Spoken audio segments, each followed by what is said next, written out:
enviou aos seus discípulos, declarando: tomai isso, esse é o meu corpo. Feche os seus olhos. Amado Deus e eterno Pai que está nos céus, agradecemos por este momento de louvor, de adoração a Ti, ó Deus. Agradecemos a Ti, ó Pai, porque o Senhor tem, ó Deus, aceitado os nossos louvores, estado aqui no nosso meio. Agora, Senhor, continue sondando os nossos corações, as nossas vidas, meu Pai querido, com o Teu Santo Espírito, para que venhamos, meu Pai, apresentar a Ti, ó Deus, uma palavra do céu, e que tudo que aqui for falado do Senhor possa ter a aprovação do céu, também do Senhor. Nós pedimos em nome de Jesus. Amém. Amém, Jesus. Glória a Deus. Irmãos, nós temos irmãos, você também tem irmãos da palavra de Deus. A Bíblia diz, a Bíblia fala, relata, ela registra que Jesus, ele, sendo ele o Filho de Deus, né, o nosso Salvador, ele fez aquilo que não estava na capacidade humana a fazer. Nenhum ser humano tinha a capacidade e nenhum poder de salvar a humanidade. Tanto é que a promessa foi a Abraão. Veio muitos líderes na frente do povo de Deus, morreram, o povo continuou padecendo, né? Por quê? Porque eram pessoas normais, servos do Senhor. Jesus, além de ser filho de Deus, ele também é o nosso Salvador. Isaías 53 relata que, como a raiz de uma terra seca, ele não tinha parecer e nem formosura. Era homem experimentado no trabalho, ou seja, homem trabalhador, cujo a face da presença a gente virava o nosso rosto, mas era homem digno de toda a honra, de toda a glória. Nós não fizemos dele caso algum, mas todavia ele, como uma ovelha muda, indo ao matadouro, não abriu sequer sua boca, por amor a nós, por amor a mim, amor a você. Vejamos que já Isaías relata que nós não fizemos dele caso algum, desprezamos, debochando dele, mas ele nos amou ao ponto de se entregar na cruz do Calvário, para nos libertar do Egito, ou seja, para nos libertar do mundo, nos limpar, abrir a nossa mente, tirar as escamas dos nossos olhos e falar o seguinte: eu tenho uma nova vida para vocês. Eu tenho um novo lar, eu tenho um novo país, eu tenho um outro reino que não é humano nem terreno para vocês. Mas para isso eu tenho que crer no Filho de Deus. Eu tenho que acreditar na sua vida, né? Eu tenho que acreditar que ele veio em carne, venceu na carne, suportou o sofrimento na carne, aleluia, para vencer o pecado na carne, para que nós pudéssemos ter hoje o direito de estarmos aqui louvando e bendizendo o nome do Senhor. Mesmo virando nós as costas para ele, ele padeceu por nós. E nós sabemos que a Páscoa, ela significa uma coisa tremenda para nós que somos servos do Senhor e que conhecemos a verdadeira Páscoa. Não é a Páscoa que o mundo faz, a comemoração no dia da Páscoa que o mundo faz. É completamente diferente do nosso conhecimento espiritual. A Páscoa, ela para nós, ela significa uma libertação do povo do Egito para Canaã. Para nós, igreja, é uma libertação do pecado da vida terrena para o céu. Para o mundo, a Páscoa é o coelhinho que dá uva às crianças, né, e é festa e tudo mais. Só que a Páscoa tem algumas coisas que muita gente não gosta, particularmente eu gosto. A gente vê ali na mesa, ali o pão, a gente vê a uva, a gente vê o vinho, mas a Páscoa antigamente era feita com ervas amargas, para que o povo de Deus pudesse lembrar do tempo não muito fácil que eles estavam passando lá no Egito. E o pão, aquele pão ali não é um pão verdadeiro, sem fermento. Aí você fala assim, mas por que pão sem fermento? Por que não pode ter pão sem fermento? Por causa da natureza que a gente tem que ter para com Deus, dentro do nosso coração, para comer. A Páscoa para nós significa um sofrimento. Não seu, não do coelhinho que eles hoje nem matam, mas o sofrimento de Jesus. Jesus foi o cordeiro pascual vivo de Deus que desceu do céu, padeceu para dar vida para mim e para você. Isso, irmãos, não foi fácil. Quando eu medito no sofrimento de Jesus, e quando eu pego o pão, começo a partir ele aqui em cima da mesa, eu olho, eu volto a 2000 anos atrás, e na fé que eu tenho, eu vejo ali todo o sofrimento do nosso Senhor Jesus Cristo. Eu vejo ali todo o seu martírio, eu vejo ali toda a sua entrega para um povo que não buscava o seu nome. Por isso que João, ele deixou escrito, aleluia, Deus amou o mundo de tal maneira.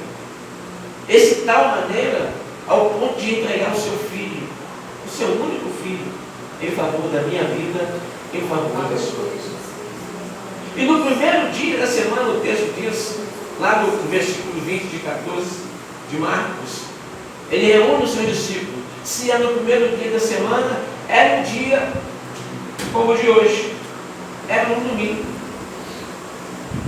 Num domingo, Jesus reúne os seus discípulos pela manhã, manda eles descerem lá na cidade, encontrarás um homem carregando um canto de água na cabeça, ou um vaso na cabeça, manda os seus discípulos seguir o homem, e na casa que esse homem entrar, vocês entram também, e pergunta a esse homem aonde está os aposentos, a preparativo, para que ele, Jesus, e os seus discípulos possam participar, ou fazer, ou realizar a Santa Ceia. Foi no domingo, primeiro dia da semana. E eles vão para lá. Pedro, Tiago e João, os três, descem, e quando eles entram na cidade, não era comum o cidadão carregar um vaso de água na sua cabeça, eram as mulheres que carregavam, mas Jesus falou que eles iam ver um homem. Então, quando eles começam a andar e ver um homem, é aquele. E começaram a seguir o homem. E quando o homem entra na sua casa, o mestre está lá no Monte das Oliveiras, andou no descer e perguntar ao Senhor se os aposentos da vossa casa estão preparados para que logo mais ele possa descer com mais alguns discípulos, amigos nossos, para cear com alguém. Levaram no segundo andar, mostrou tudo. Aqui a mesa, uma mesa grande, as 12 cadeiras, e ali eles colocaram pão, colocaram suco de uva e voltaram. Jesus encontramos no homem, está tudo preparado. Jesus continuou orando. Mais tarde, Jesus entra na cidade com 12 discípulos. Com Jesus, 13. Então Jesus andava com 12, com ele 13 homens naquela cidade. Se fosse hoje, eles eram um banco. Vai soltar onde? Ah, um banco. Eles vieram, entraram na casa do cidadão, e Jesus senta com ele e dá o seu último ensinamento na casa daquele homem. O último ensinamento, a última reunião com os seus 12 discípulos foi aquela, naquele domingo, na casa daquele homem. Quem sabe seja a nossa última Santa Ceia hoje.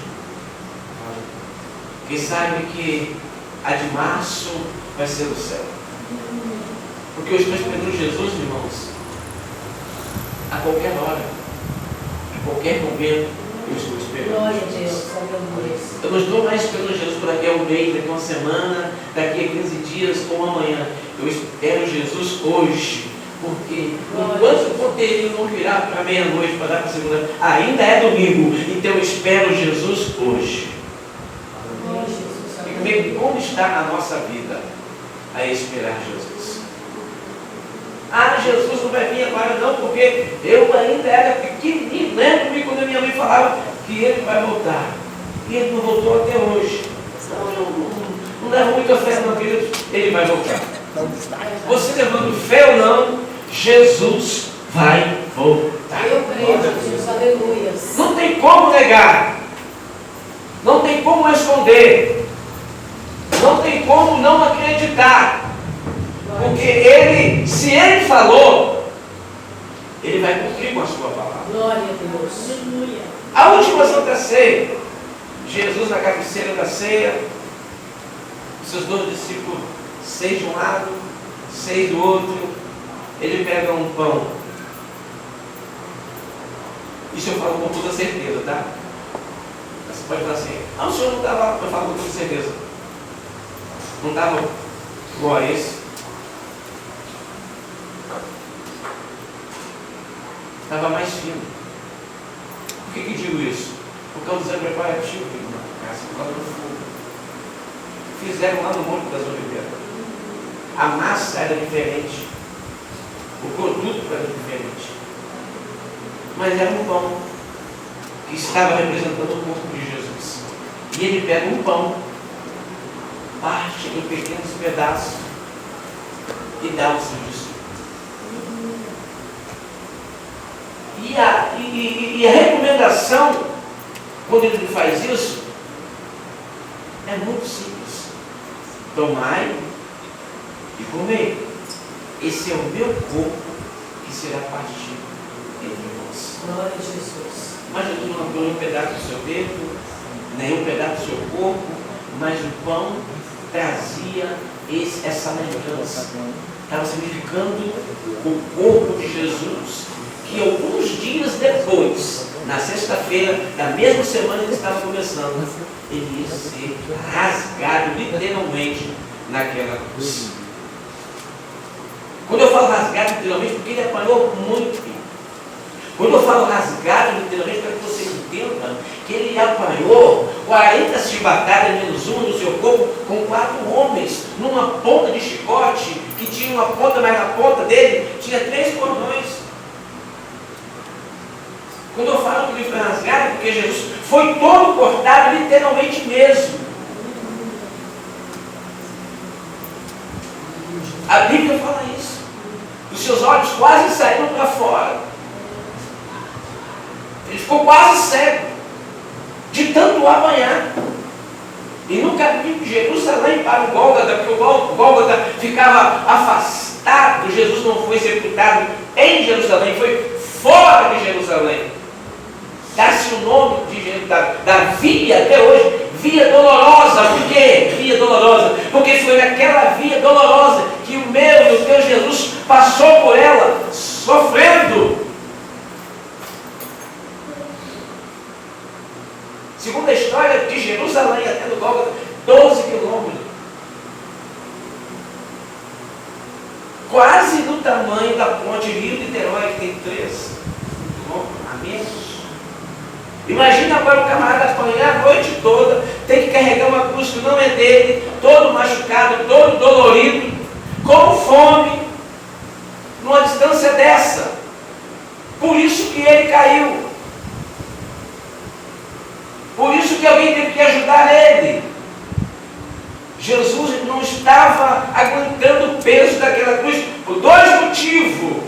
Primeiro motivo, que a cruz não era para ele, era para Barrabás.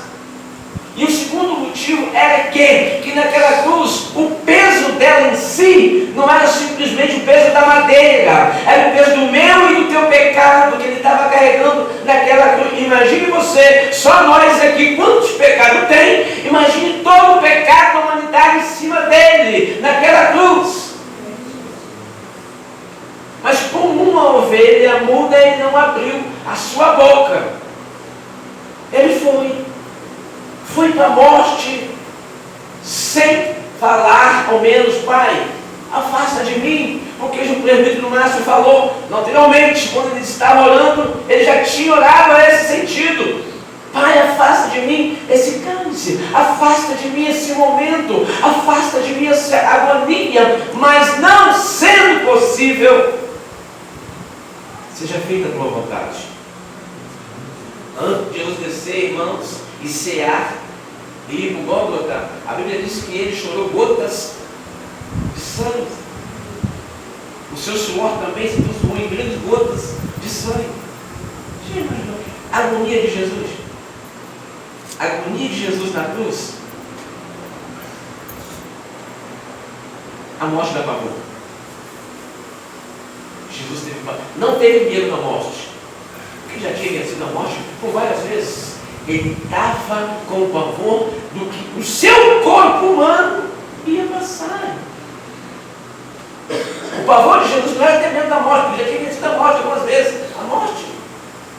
Ele se entregou por ela na cruz. Mas aquilo que ele ia passar até chegar à morte não era fácil. Tomai e comei meu corpo, que vai ser partido entre vocês, a nova aliança. Mas um de vós que está comigo há de me trair.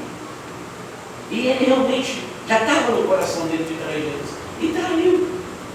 Comeu o pão, não participou da ceia toda e partiu para vender Jesus. Uma mercazinha de 30 moedas de prata, porque vida não tem valor. Por mais que seja alto, naquela época, 30 moedas de prata, vida não tem valor, principalmente se tratando do mestre, Jesus. Então Jesus agora fica só com 11. Participa da Santa Ceia, naquela mesa daquele cidadão, e volta para o monte para orar. E quase à meia-noite, o soldado de Roma vai lá prender Jesus. Isso na quinta-feira. Então ele começa a cear. Domingo ele ceia. Domingo. E na quinta-feira ele é preso. Começa o seu martírio. Na sexta-feira, ao cair do sol, ou melhor, antes do sol se pôr, tira ele da cruz, porque era Páscoa. Eles estavam em festa. E os judeus não podiam ter um corpo lá pendurado no sábado, porque eles eram muito santos e matando o Deus verdadeiro. Tira ele da cruz e o enterra. E eles vão para casa. Naquele alvoroço, grande acontecimento aconteceu em Jerusalém. Você viu o que fizeram com Jesus? Falaram de Jesus no sábado, falaram de Jesus na sexta, no restante da sexta, no sábado, só que alguns da igreja estavam com um sentimento muito grande no coração. Os seus discípulos estavam com um sentimento muito grande no coração. E eles ficaram em vigília, orando. E as irmãs colocaram dentro do seu coração, pela manhã, no primeiro dia, ou melhor, no terceiro dia, nós vamos lá. Vamos limpar o corpo, vamos colocar perfume no corpo, vamos lá cuidar de Jesus. Nós vamos lá. Eu quero que você medite no que eu vou falar agora. No primeiro dia da semana, Jesus ceou. No primeiro dia da semana, Jesus ressuscitou. Vou repetir para você. No primeiro dia da semana, ele ceou. No primeiro dia da semana, ele ressuscitou. Deixa eu conhecer você. Se no primeiro dia da semana ele ceou, num domingo como esse também, ele ressuscitou. E se ele ressuscitou, ele está no nosso meio. Ele está presente. Porque quando elas chegaram lá, encontraram uma pedra removida, foram em cima do altar e encontraram só o lençol dobrado com essa toalha. Elas entram, não encontrando o corpo, esquecendo elas de tudo aquilo que Jesus tinha falado, desesperado. Aí ele desce, uma consola. Sabe que não intrigava, mas eu ficava pensativo, mas hoje não. Porque quando elas estão chorando,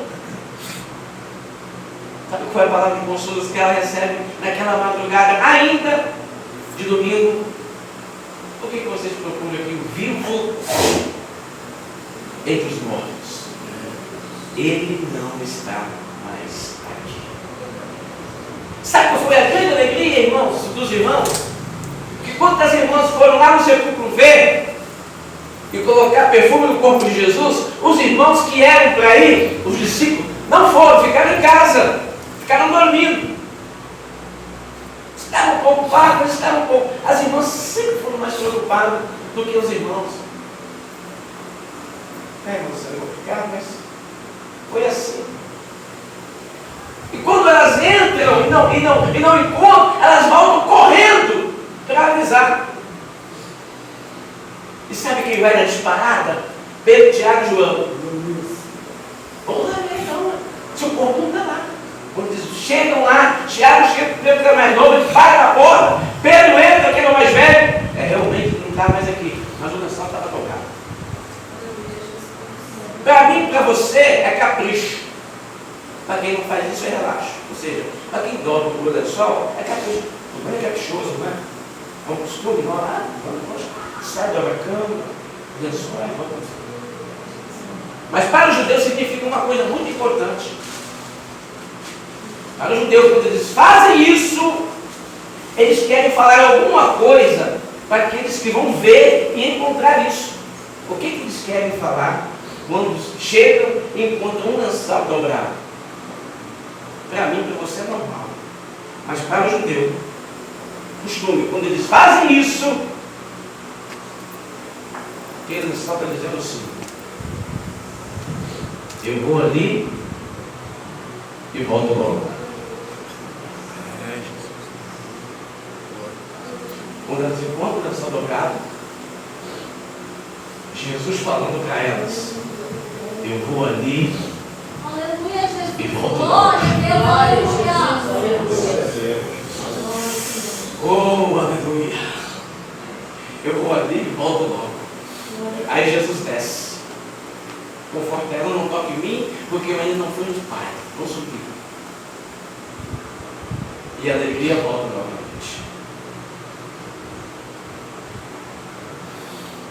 Fica com eles muitos dias pós-morte. Muitos, mais de 50, viram ele pós-morte. Depois da sua morte, irmão Eliseu, o seu discípulo lá no mar, aonde ele escolheu Pedro, tiveram a oportunidade de comer pão e peixe com ele depois da sua morte. Depois da sua morte, o seu discípulo todo tremendo de medo, ele chega no meio, já morto, mas transformado, glorificado, chega no meio deles e paz seja convosco. Nossa, coisa tremenda, irmãos. Na Bíblia tem muito registro de pessoas que ressuscitaram. Ressuscitaram, mas tornaram a morrer. Lázaro foi ressuscitado, tornou a morrer. Filho de Jairo, a mesma coisa, voltou a morrer. O filho da viúva ressuscitou o menino Jesus, mas ele tornou a morrer. O único que morreu e voltou a viver e nunca mais morreu está aqui no nosso meio, se chama Jesus Cristo Nazaré. E hoje, agora, nós vamos partir o pão que ele partiu, falando: tomai e comei, que é o meu corpo. E depois tu vai beber o suco, que é o sangue. Então Jesus se esvaziou. Ele não poupou nada, irmão. Ele deu o corpo, a carne, ele deu sangue, não lavou com a sua água do seu corpo. Quando o soldado furou o seu lado e não tinha mais sangue, saiu água. Então ele se esvaziou. Olha, eu vou dar tudo de mim por vocês. Saiu o sangue, saiu a carne, ele ofereceu também a água, tudo. E a sua palavra nos fala: vós estáis limpo pela palavra do Senhor. Jesus foi logo ali e já está voltando.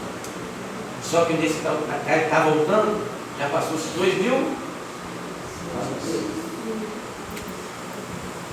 Para nós. Só que 1000 anos para Deus. É como se fosse. Então se tem 2000 anos que Jesus se foi. Para nós. Para ele tem quantos dias? Jesus, aleluias.